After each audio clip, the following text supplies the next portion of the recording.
Brought to you by TechnoSpark 20 series smartphones.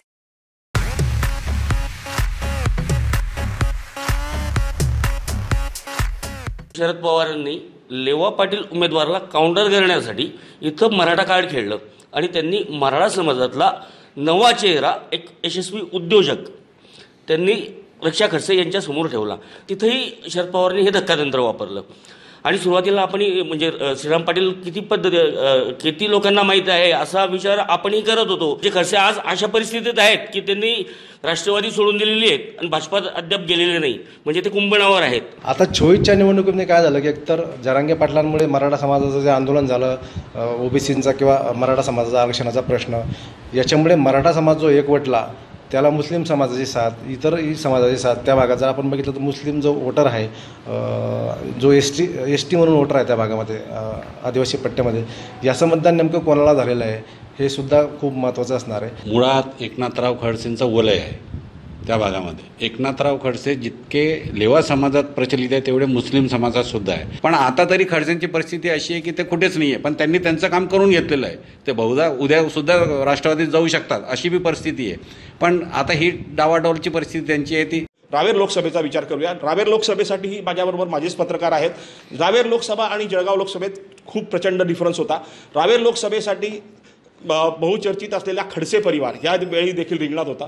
Khadse परिवारातल्या त्यांच्या ज्या सूनबाई आहेत रक्षा खडसे यांना तिसऱ्या वेळेस यावेळेस तिकीट मिळालं आणि भाजपाने त्यांना तिसऱ्या वेळेस तिकीट देऊन फार मोठी खेळीसुद्धा खेळलेली आहे।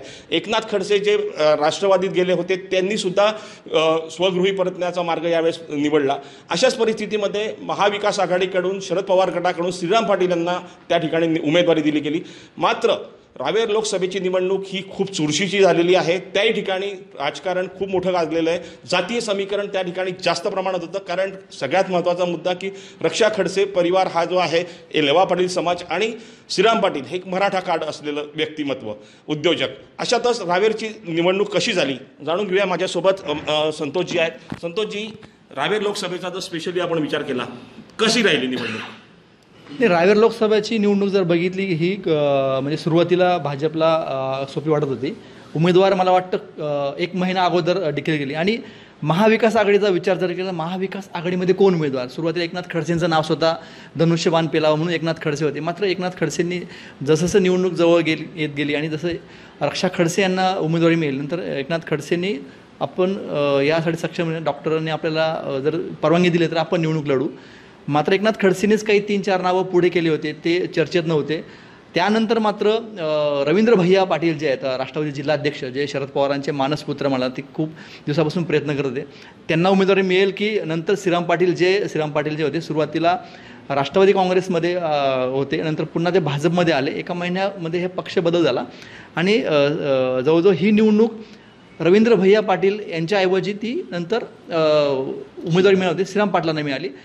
सुरुवातीला श्रीराम पाटील वाटतं की हलके उमेदवार आहे, पण मात्र नंतर त्यांनी प्रचाराचा चांगला जोर पकडला। खास करून मराठा समाज जो आहे तिथं अनेक दिवसापासून तिथं लेवाबहुल उमेदवार म्हणून निवडून येतो। ती कुठेतरी मराठा समाजाला वाटलं की आपले मतदार खूप जास्त आहेत आणि आपण इथं निवडणूक जिंकू शकतो, म्हणून बरेचसे मराठा लोकांची मोड बांधण्याचं काम जे आहेत, खास करून श्रीराम पाटील त्यांचे जे मित्रमंडळी जे आहेत, मराठा सेवा संघाची काही लोक असतील किंवा खास करून राष्ट्रवादी काँग्रेसचे शरद पवारांनी सुद्धा मीटिंग घेतली आणि बरेचसे एकत्र येण्याचा प्रयत्न केला। आणि ह्यामध्ये सगळं जाती समीकरण, मला असं वाटतं की ही निवडणूक जी जाती समीकरणामध्ये गुरफटली। राष्ट्रीय मुद्दे होते या संदर्भातलं, राष्ट्रीय मुद्दे अनेक रक्षा खडसे यांनी राष्ट्रीय मुद्दे मांडण्याचा पूर्णपणे प्रयत्न केला, कारण अनेक ज्या रेल्वेच्या ज्या योजना असतील त्या रेल्वे योजना, जे पूर्वीचं रेल्वेच्या आता रेल्वेच्या खूप योजना पोहोचल्यात। एक्सप्रेस हायवे जे आहेत तुमची भुसावळ तर तुमची मुक्ताईनगरपर्यंत मोठ्या प्रमाणात रेल्वे म्हणजे रस्ते आहेत। तुमचा जामनेर ते बोदवड पाचोरा हा नॅरो गेजचा ब्रॉड गेज केला आहे। असे एक मुद्दे त्यांनी उचलले होते। मात्र स्थानिक मुद्दे पुन्हा एकदा श्रीराम पाटील यांनी स्थानिक मुद्दे आणि मराठा कार्ड जे आहेत खेळलं। आणि दुसरं असं की आपण जो म्हणतो की मराठा आणि मुस्लिम हे मुस्लिम वोटर असं उघड होतं की मुस्लिम वोटर ह्यावेळेस एकसुद्धा भाजपला पडणार नाही आहे आणि मुस्लिम आणि मराठा हे पहिल्यांदा एकत्र झाले अशी चर्चा आहे। मात्र ते मतदान पेटीपर्यंत किती गेलेलं आहे, मुस्लिम वोट पडलं आहे का, मराठा समाजामध्ये किती फूट पडली, आता मराठा समाजाने किती वोटिंग केलं हा एक महत्त्वाचा भाग आहे। जसं इतरसुद्धा इथं आदिवासी बहुलसुद्धा हा समाज आहे आणि या सगळं चित्र जर बघितलं की हा लेवा बोल समाज आहे, इथं लेवा पाटीलदार जो मतदार आहे तो पूर्णपणे भाजपकडे जुळला असतो, किंवा गुजर पाटील जो आहेत आणि इतर समाज जो आपण म्हणतो की खास करून सगळं मिक्स म्हणजे मराठा आणि मुस्लिम व्यतिरिक्त इतर समाज जो आहे तो कोणाच्या बाजूने गेला. आणि दुसरं सगळ्यात महत्त्वाचा विषय की ह्या मतदारामध्ये नवीन मतदार आणि महिला वोटिंग हे नेमकं कोणाच्या बाजून जातं. नवीन मतदार आणि महिला वोटर ज्याच्या बाजूने हे पारडं जाईल, ज्याला मतं केलं असेल तो इथला उमेदवार निवडून येईल, हा एक सगळ्यात महत्त्वाचा आहे. आणि इथे जातीचं आणि हिंदुत्वाचं कार्डसुद्धा शेवटी खेळलं गेलं. हा मतदारसंघ जर बघितला, रावेर मतदारसंघ हा भाजपचा केडर बेस आहे. इथे अनेक वर्षापासून बघितलं की भाजपचा उमेदवार निवडून येतो. आणि इथे भाजपमध्ये सुरुवातीला थोड्याफार प्रमाणात 2 गट पडले होते, मात्र नंतर ते गिरीश महाजन असतील किंवा इतर नेत्यांनी एकत्र येण्याचा प्रयत्न केला आणि बऱ्यापैकी त्यांचं बूथ रचना खूप चांगली होती. ज्याची बूथ रचना चांगली आणि ज्याने कार्यकर्ते सांभाळले, महिला वोटर आणि तरुण वोटर ज्याच्या बाजूने जाईल, ही निवडणूक तितकी सोपी नाही आहे. पण मात्र जोही उमेदवार निवडून येईल तो खूप कमी मार्जिनने म्हणजे बऱ्यापैकी 1 लाखाच्या आसपास किंवा 1.25 लाखाच्या आसपास ही निवडणूक होईल असे चित्र आहे. निश्चितच रावेर लोकसभेचा जर आपण विचार केला, भाजपाचा केडर बेस असलेला हा लोकसभा क्षेत्र आतापर्यंत होता, परंतु ह्यावेळेस मराठा कार्ड जे वापरलं गेलं आणि कुठेतरी एक श्रीराम पाटील एक चांगला उद्योजक, एक नवीन चेहऱ्याला एक उमेदवारी दिली गेली शरद पवारांकडनं आणि या नवीन चेहऱ्याला एक मराठा बहुल समाजाने एक चांगला प्रतिसाद दिला, संपूर्ण ताकदीने त्याच्या मागे उभे राहिले. माझ्यासोबत प्रवीण आहेत. प्रवीणजी, काय वाटतं तुम्हाला, कसा प्रतिसाद मिळेल आता श्रीराम पाटलांना? हे बघा, रावेर मतदारसंघ जसं आपण जळगाव मतदारसंघ मराठा प्राबल्य असलेला म्हणतो, तसा रावेर हा लेवा पाटील समाजाचं प्राबल्य असलेला मतदारसंघ आहे. तिथं आतापर्यंतचे जर तुम्ही उमेदवार पाहिले किंवा खासदार पाहिलेत, हे सगळे लेवा पाटील आहेत. आता लेवा पाटील समाजात परत एक लेवा पाटील जर उमेदवार दिला तर ते मतांची विभागणी होईल. त्यापेक्षा लेवा पाटील पाठोपाठ ज्या समाजाचं प्राबल्य आहे मराठा, आणि संपूर्ण महाराष्ट्रात मराठा समाजाचं आरक्षणावरनं एक वेगळं भाजपाच्या विरोधी वातावरण काहीसं मराठा समाजात होतं. तर त्यामुळेच शरद पवारांनी लेवा पाटील उमेदवाराला काउंटर करण्यासाठी इथं मराठा कार्ड खेळलं आणि त्यांनी मराठा समाजातला नवा चेहरा, एक यशस्वी उद्योजक त्यांनी रक्षा खडसे यांच्यासमोर ठेवला. रक्षा खडसे या हॅट्रिक करण्याच्या तयारीत असताना आपण विचार करत होतो की रवींद्र भैया पाटील असतील की संतोष चौधरी असतील की अमोल जावडे असतील, आपले 2-3 नावं आले होते तिकडचे, ते असतील. पण तसं न करता तिथंही शरद पवारांनी हे धक्कातंत्र वापरलं. आणि सुरुवातीला आपण म्हणजे श्रीराम पाटील किती लोकांना माहीत आहे असा विचार आपणही करत होतो की काय असेल. पण जशी निवडणूक पुढे आली किंवा प्रचाराला सुरुवात झाली आणि मराठा समाजाचं एक निर्णायक मतदान किंवा स्थानिक मुद्दे घेऊन श्रीराम पाटीलसुद्धा स्पर्धेत उतरले. आणि त्यातल्या त्यात कसं, खडसे कुटुंब आणि भाजप याच्यामध्ये फारसं काही हे नव्हतं. जरी रक्षा खडसे या भाजपात असल्या तरी त्यांचे सासरे आपले एकनाथ खडसे हे शरद पवारांसोबत होते. पण सुनेचा प्रचार करता यावा म्हणून त्यांनी तेव्हा सांगितलं की मी भाजपात जाणार आहे. अजून ते भाजपात गेलेले नाहीत. एक वेळ त्यांनी प्रचारात स्वतः रस्त्यावर येण्यासाठी त्यांनी याचा राजीनामासुद्धा दिला. म्हणजे खडसे आज अशा परिस्थितीत आहेत की त्यांनी राष्ट्रवादी सोडून दिलेली आहेत आणि भाजपात अद्याप गेलेले नाही, म्हणजे ते कुंभणावर आहेत. आणि हे सगळं करण्याचं कारण असं झालं की भाजपासाठी संपूर्ण देशातली एक सीट महत्त्वाची होती आणि रक्षा खडसे मदत करतील. लेवा समाजावर बऱ्यापैकी खडसेंचाही प्रभाव आहे आणि हे सगळ्या गोष्टी लक्षात शरद पवारांनी घेतल्या होत्या. म्हणून लेवा पाटील समाजात मतं फोडण्यापेक्षा पूर्ण मराठा समाज एक गठ्ठा मतदान आपल्याला करता येईल का, त्या पद्धतीने त्यांनी श्रीराम पाटलांना पुढे गेलं आणि श्रीराम पाटलांनी बऱ्यापैकी शरद पवारांचा जो विश्वास आहे तो सार्थ केला. मी असं म्हणणार नाही की श्रीराम पाटील हे निवडून येतील आज, असं कोणी सांगू शकत नाही. पण ते जरी नाही निवडून आले तरी त्यांनी तुतारी हे चिन्ह घराघरात पोचवलं आणि टफ फाईट.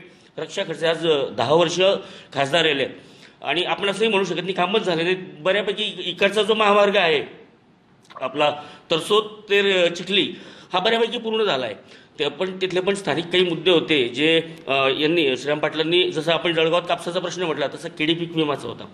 10 वर्ष झाले ते खासदार आहेत, पण आज एवढा मोठा म्हणजे देशात 15% केळीचं उत्पादन फक्त जळगाव जिल्ह्यातले होतं आणि त्यातल्या त्यात रावेर मतदारसंघातलं तुमचं चोपडा असेल, प्रॉपर रावेर असेल, जामनेर असेल, इथला जो केळी म्हणजे ही केळी जी आहे ही दर्जेदार केळी आहे, G9 दर्जा असलेली ही केळी आहे.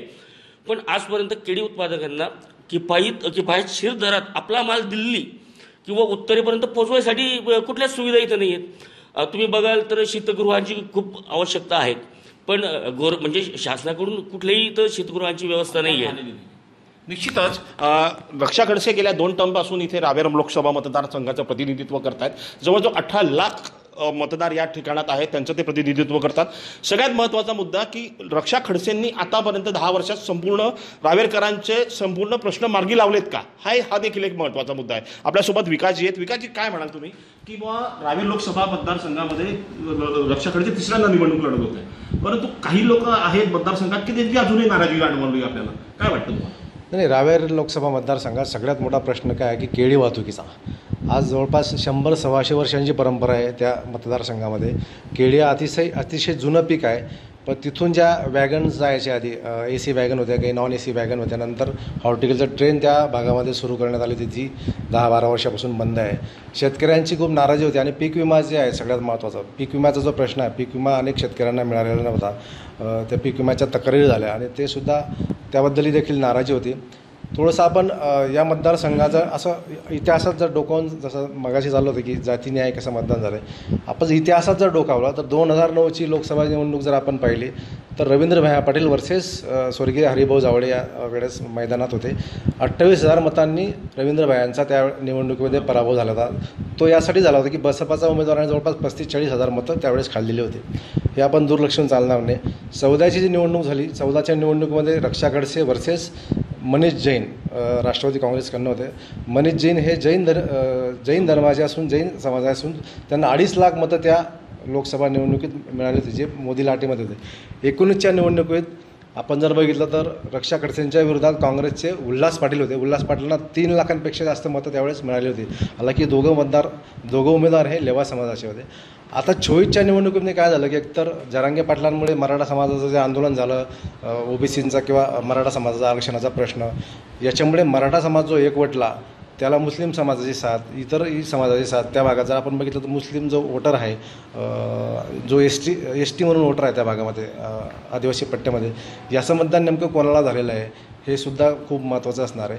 कारण की या लोकसभा निवडणुकीत मराठा वर्सेस लेवा ही फाईट झालेली आहे, थेट फाईट झालेली आहे. त्याच्यामुळे निवडणूक अतिशय चुरशीची झाली आहे. जो कोणी निवडून येईल तो खूप कमी फरकाने निवडून येईल अशी शक्यता या लोकसभा मतदारसंघात आहे. निश्चित रावेर लोकसभा क्षेत्रामध्ये ही जी निवडणूक झाली ही जातीय गणितांवर निश्चित अवलंबून आहे. कारण एक कॅन्डिडेट मराठा आणि एक लेवा पाटील समाजाचा. जळगाव रावेर लोकसभेचा विचार जर आपण केला तर रावेर लोकसभामध्ये आतापर्यंत लेवा बहुल जास्तीत जास्त मतदार आहेत. त्याच्यामध्ये खास करून काँग्रेसमध्ये पूर्वी असलेले उल्हास पाटील हे देखील आता भाजपात यांनी प्रवेश केलेला आहे. ते देखील लेवा पाटील समाजाचे. एकनाथ खडसे जे बाहुबली नेता मानले जातात, एकनाथ खडसे जरी राष्ट्रवादीत होते, सुनेच्या प्रचारासाठी त्यांनी पुन्हा घरवापसी केली. कुठेतरी या नेत्यांचा प्रभाव या पहिल्यापासून रावेर लोकसभेवर आहे. उल्हास पाटील देखील यांना टफ फाईट देऊन मागच्या वेळेस काँग्रेसकडून उभे होते, त्यांचाही संपर्क खूप आहे. या सगळ्यांचा प्रभाव कुठेतरी एक भाजपाच्या रक्षा खडसेंना जिंकून आणण्यासाठी होईल. माझ्याबरोबर नरेंद्र कदम आहेत. नरेंद्रजी, मला सांगा, आता उल्हास पाटील, एकनाथ खडसे आणि रक्षा खडसेंचा स्वतःचा मतदारसंघ, काय वाटतंय? मुळात एकनाथराव खडसेंचं वलय आहे त्या भागामध्ये. एकनाथराव खडसे जितके लेवा समाजात प्रचलित आहे तेवढे मुस्लिम समाजात सुद्धा आहे. कारण की मागच्या वेळेला त्यांनी तिथे एक राष्ट्रीय स्तराचं पद दिलं होतं. तिथल्या मुक्ताईनगरच्या खानसाब म्हणून कोणीतरी आहे, त्यांना दिलं होतं. आणि ते वक्फ बोर्डाचे काहीतरी हे सगळे होते. त्यामुळे एक मुस्लिम समाजामध्ये खडसेंबद्दल फार मोठा, म्हणजे त्यांचा ऐकणारा एक वर्ग आहे. तो वर्ग जिथे पलटेल किंवा पलटला असेल तर मग स्थिती वेगळी असू शकते. कारण शेवटी कसं आहे की त्यांचा एक मतदार जो आहे लेवा समाज किंवा गुजर समाज, तो ऑलरेडी त्यांच्यासोबत आहेच. आणि ज्या पद्धतीने खडसे नावाचे जे सर्वे झाले होते याच्या पहिले, निवडणुकीच्या पहिले सर्वे झाले होते, प्रत्येक सर्वेमध्ये रक्षा खडसे वरचढ होती. त्यामुळे कुठेतरी BJPलाही न चुकता त्यांना तिकीट द्यावं लागलं. खडसे जरी विरोधात असले तरी ते त्यावेळेला तिकीट मिळालेलं होतं. नंतर खडसेंनी आपली रणनीती बदलली आणि तिच्या मदतीसाठी धावून आले आणि राष्ट्रवादीला त्यांनी बाय केलं. पण आता तरी खडसेंची परिस्थिती अशी आहे की ते कुठेच नाही आहे, पण त्यांनी त्यांचं काम करून घेतलेलं आहे. ते बहुधा उद्यासुद्धा राष्ट्रवादीत जाऊ शकतात अशी बी परिस्थिती आहे. पण आता ही डावाडोलची परिस्थिती त्यांची आहे ती. पण असं एक मात्र याच्यामागे खरं आहे की कुठेतरी पारडं हे रक्षा खडसेंचं जड वाटतंय. आता आपण उल्हास पाटलांचा विचार केला तर उल्हास पाटील हे एक म्हणजे माजी खासदार राहिलेले आहेत काँग्रेसकडनं आणि इतके वर्ष काँग्रेसमध्ये राहून आता त्यांनी भाजपात प्रवेश केलेला आहे. कुठेतरी रक्षा खडसेंना उल्हास पाटलांचा देखील पाठिंबा होता आणि ते देखील प्रचारात त्यांच्यासोबत होते. त्यांचा फायदा मिळेल का त्यांना? मिळू शकतो, कारण शेवटी कसं आहे त्यांचाही एक मतदार जो आहे तो लिमिटेड, त्यांचं हॉस्पिटल आहे इतकं मोठं, त्या हॉस्पिटलच्या माध्यमातून किंवा त्यांचा स्टाफ असेल जे काही असेल मतांचा फरक तर पडणारच आहे त्यांच्याकडनं. कमीत कमी 1,00,000-1.5 लाखांचा मतदान त्यांच्याकडनं होणार हे नक्की आहे. म्हणून मी सांगितलं की कुठेतरी ते पारडं रक्षा खडसेंचं जड वाटतंय. निश्चित रक्षा खडसेंचं पारडं जड वाटतंय असंच काही आमचे पत्रकारांचं म्हणणं आहे.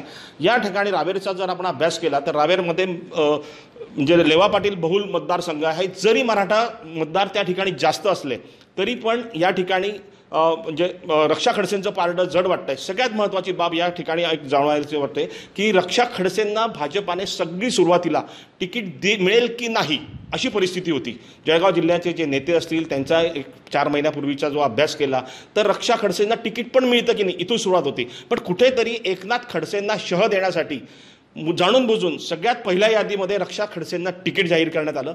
त्यानंतर या ठिकाणी राष्ट्रवादीने जे एकनाथ खडसेंना तिकीट डिक्लेअर केलं होतं त्याच्यात त्यांना बदल करावे लागले आणि कुठेतरी एकनाथ खडसेंना स्वतःला बदलवून पुन्हा भाजपाची घरवापसी करावी लागली आणि आपल्या सुनेला जिंकून आणण्यासाठी संपूर्णपणे पाठिंबा देऊन त्यांना पूर्ण मदत या ठिकाणी एकनाथ खडसेंनी केलेली आहे. त्यानंतर उल्हास पाटलांनी केलेली आहे. अशाच परिस्थितीमध्ये आज तरी रावेर लोकसभेमध्ये रक्षा खडसे यांचं पारडं जड वाटतं आहे अशीच काहीशी माहिती येथील आमच्या पत्रकारांनी या ठिकाणी दिली आहे. याचप्रमाणे 4 जून रोजी येणाऱ्या निकालात जळगाव आणि रावेर या दोघी मतदार क्षेत्रामधील निवडणूक फार चुरशीची झाली.